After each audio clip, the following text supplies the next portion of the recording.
What is happening, you wonderful people? So October is almost here. September is almost over, which is absolutely insane. But in the month of September, I saw 5 new movies. So we're going to rank them from worst to best. So let's talk about it. What's your favorite scary movie?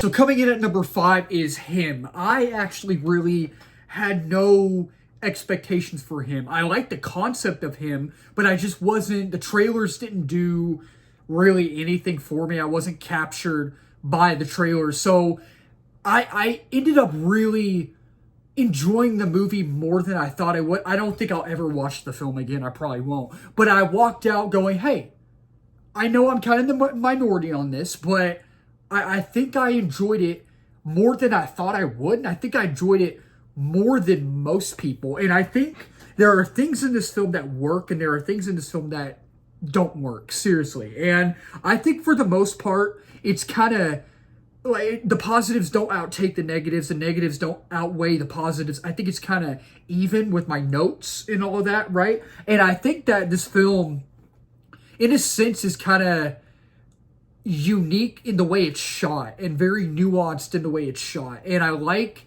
the visual atmosphere of it. I love the visual aesthetic of it. And I really think that it is, while I'll never watch the film again, and while I did walk out really surprised, it is one of my biggest surprises of the year. It really is. And I really think that the color grading was great. I thought the cinematography was great as well. And I thought the score was actually really good as well. I thought it was excellent. And there's some great imagery thrown in the mix, thrown into the movie.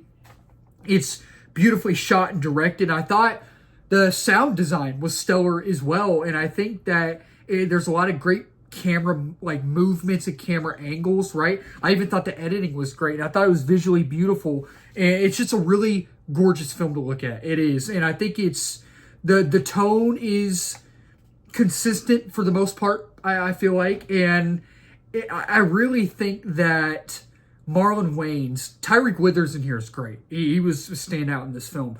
But I really think that Marlon Wayans absolutely stole the show. He plays this type of psychotic, wiry, all over the place dude that it's hard to explain his character, but he just did such a good job. But while I do have my positives for this film, while there are things I really did enjoy about this film, I really think that it's not as scary and disturbing as I thought it would be, which technically I guess could be a good thing or a bad thing, right? It's not really a bad or a good thing. But I really think that the story wasn't all that great. The story was not all that great. And I did hear before seeing it, people are walking out going, most people's negative for this film was the story, right? And I do have to agree. I think that the story really is lackluster. It definitely is lackluster. And I think the potential for the story to be great, put the emphasis on great, quote unquote, all capitalized, all capital, great, right? I think it has the potential to be great.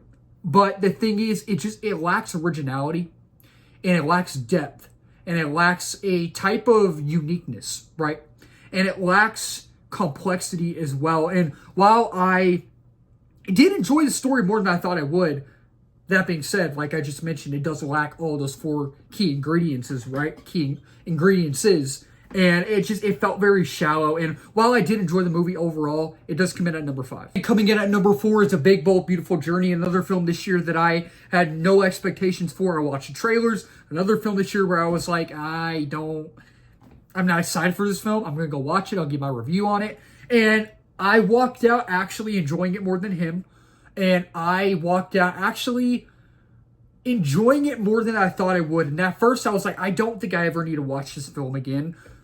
But whenever I did my review after I saw it, I feel like a little bit it has grown on me, a little bit. And I think that it reminded me of a live-action Pixar film mixed in with the Wes Anderson film, mixed in with an indie film, mixed in with John Krasinski's If from a few years back, which I absolutely love. I adore that film. And it just feels like it's a combination. The film is a combination of all four of those films. And I really like that aspect. I like that esque-ness of it, right? And I think it's very strange, but in a good way, right? And I thought the cinematography was elegant, and I think the score is beautiful as well. And it's just the emotional weight sometimes, not all the times, hits for the most part, not all the time though. And it's shot and directed beautifully. I think Colin Farrell and Margot Robbie are both equally fantastic in this film. They really are. And it has a dry sense of humor as well.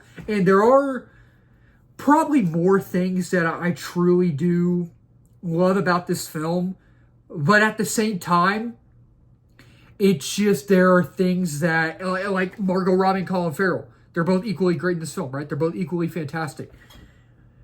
The problem with both of them, though, in this movie together, you don't feel their chemistry at all. And it's funny because I was watching the film, and as I was watching the film, I was like, okay, I already know what some of my positives are. I already know what some of my negatives are. I already know what some of the things I like and I want to talk about in my review are. And I know some of the things I want to talk about that I didn't like are in my review. And one of the things was their chemistry. And I actually read something the other day, or heard something the other day of someone talking about this film, and they didn't feel their chemistry at all either. So I was like, oh, I'm not the only one. Okay, so I'm not the only one that felt that.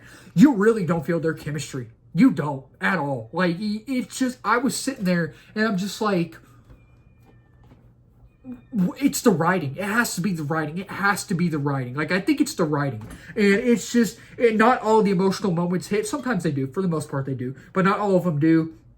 And I really think it's a tad bit long, and it goes fast at times, and it can drag at times. So the pacing's all over the place. Not like, the pacing's not horrible, but at the same time, like, it could have been touched up. It could have been, they could have tightened it up a little bit more, if that makes sense. And I think that I did like the film more than I thought I would, but it just kept finding, I just kept finding myself wanting to love it more than I did. I didn't love it as much as I hoped I would. And coming in at number 3 is One Battle After Another. Sadly, this will be one of my most disappointing movies of the year. I really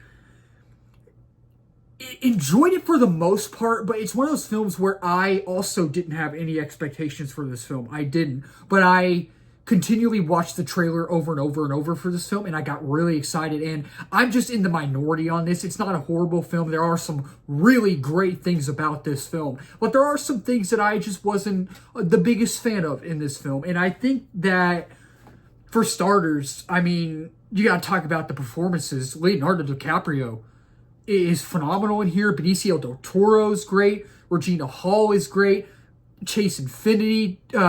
I forgot the lead actress's name who plays the mom. Y'all know who I'm talking about. Sean Penn. Everybody in here is great. The performances are great. And it has a really good sense of humor as well. It's kind of like, it's funny. I was actually laughing more than I thought I would. And I think you definitely have to see it in IMAX because it's a very big, broad scope and scale type film, and it's a beautifully shot film. And whether it's the camera angles, the camera movements, the shots, the editing, just the way the camera moved, like there's a scene towards the end where it's like a car chase scene in the valley, like these mountains, right? And that is some of the most elegant camera work, camera movement type stuff I've ever seen in my life. Like, the camera's going down these windy roads. Y'all know what I'm talking about when you see the film. And I was like, wow.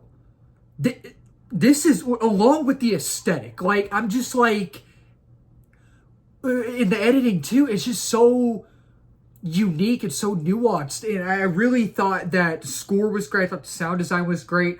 And I really like the cat and mouse aspect of the film because, you know, Sean Penn and his crew are chasing after Leonardo DiCaprio, and his crew and his daughter are chasing Infinity. And I love that aspect of in any film. I love when any film does that. But in this one, I like how they did it in this film. And I think that PTA, Paul Thomas Anderson, is a really, really talented director. And this is actually my first, this is my first film I've seen from him fully. So I think that I really do want to dive into his filmography. I do want to watch his other films fully, right? And I think it is super unique, and I think the broad scope and scale is huge in this film. You definitely have to see it in IMAX, and I love just how it's beautifully shot. It has relatively good pace, it does. But at the same time, my issues lie within the story. And what I mean by that is, not just for this film, but any film you see. You want this film and any film you see to hook you. You want the film to hook you at the beginning, right? And I just did not feel like the story, the overall movie, hooked me at the beginning. And therefore, I just wasn't getting interested in the story. And I just wasn't getting interested in the characters. I didn't care about the story. I didn't really feel myself caring for what happened to these characters, right? And I think that at the same time, while we do follow these characters, we do. Some characters have more time to shine. But at the same time, I feel like not everybody got time to shine, if that makes sense. And I just wanted to love it more. And it's not bland or dull. It's not. But I didn't find myself invested in the overall narrative. And I therefore really felt semi-disappointed. And coming in at number 2 is The Conjuring Last Rites. I really ended up enjoying this film more than I thought I would. Like, I had no expectations for it. But I watched it and I was like, wow. I am not even a Conjuring universe fan. I'm not. Like, I've seen all of them. The only 2 that I have not fully seen is first Annabelle and the first Nun. And everything else, I'm just meh. Even the first 2. I'm just like, I'm not the biggest fan of them. I'm really not. And I do like Annabelle Comes Home, the third one. Like, I know a lot of people are not a big fan of that one. Like, I really enjoyed that one. And this one really shocked me, y'all. It really surprised me. Like, there are some things, I have some issues with it, but I think for the most part, the positives outweigh the negatives, in my opinion. Like, honestly, I think it's the best in the franchise. I really do. And I think that the directing in this film, it was shot beautifully. It's a fantastic looking film. And I think I loved how the camera moved. And the camera sometimes moves so fast. And I absolutely love that in here. And I think it's about trauma. And I like how the scope and scale felt big. You definitely have to see it in IMAX. You really do. And to get that full experience, to like get jump scared too, you know what I mean? You have to. And I think the color grading and the cinematography in here, both are elegant. And it never really loses its pace. It never really does. And I really think that my favorite thing in this franchise, my favorite thing in this movie, is the chemistry between Vera Farmiga and Patrick Wilson. And that's one of the things that's the main thing I love about this franchise and its movie. It's just their chemistry is so rich and it feels real. And both of them are fantastic actors and it feels so elegant. And I love it so much. And it is thrilling and suspenseful at times. And I think that, I thought the editing was great as well. And it's just a solid entry in the franchise. And I think it's a solid conclusion to the franchise as well. And I just feel like the stakes are higher in here. They are. And it's surprisingly funny at times. And I thought the script was actually really well written and engaging. I thought the dialogue was sharp. That's what I felt. That's what I got from it, And I really thought that's how I felt personally. I think the script was sharp and the dialogue was sharp for the most part. And the emotional weight, I feel like, hits, you know what I mean? And it really does. But at the same time, it's not perfect. It's not a perfect film. I'm not saying it is. It's not perfect at all. But it's not necessarily scary, in my opinion, either. And I really think that it is predictable at times and it doesn't really do anything new. You know what I mean? And it's just, while I did enjoy the story, it's very sweet and simple. It's straight to the point. It's semi-paper thin. It takes a while for it to kick in, right? And it can feel messy and a little bit all over the place at times. So overall, I really did surprisingly enjoy it. And coming in at number 1, my favorite movie of the month of September, The Long Walk. It's been a while since I've walked out of a film, besides Fantastic Four in July. So I remember walking out of that film in July being like flabbergasted. I had chills. This film, however, The Long Walk, like I like Fantastic Four more. I think Fantastic Four is a better film in my opinion. But The Long Walk, it's been a while. Like I still can't believe how amazing this film was, and I can't even put into words. I think that I'll start with my negatives because I barely have any. I think that Mark Hamill didn't have much to do. He didn't have much to do, and maybe it was his pace at times, you know, and some predictable things that I called, right? Other than that, though, it's so elegant. It's so larger than life. It's so rich, and it's so beautiful, and it just keeps you guessing, and it takes big swings that actually work and hit, right?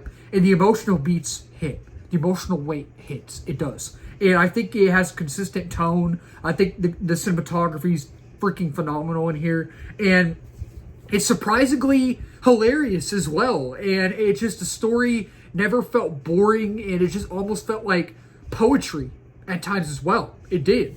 And it's just very, very bleak and depressing. And it's an atmospheric thrill ride. And I just think that I'm not sure if it'll stay in my top 10 films at the end of the year, but there's a big chance that it will. And I think that I was flabbergasted by the end, especially with how massive the stakes are and how gory and just intense it was, right? And you really do feel the emotional depth and weight. And it's directed to perfection. I thought the editing was great, and the score is emotionally epic and epically brilliant. And it's just, the brotherhood aspect will move you to tears. It really will.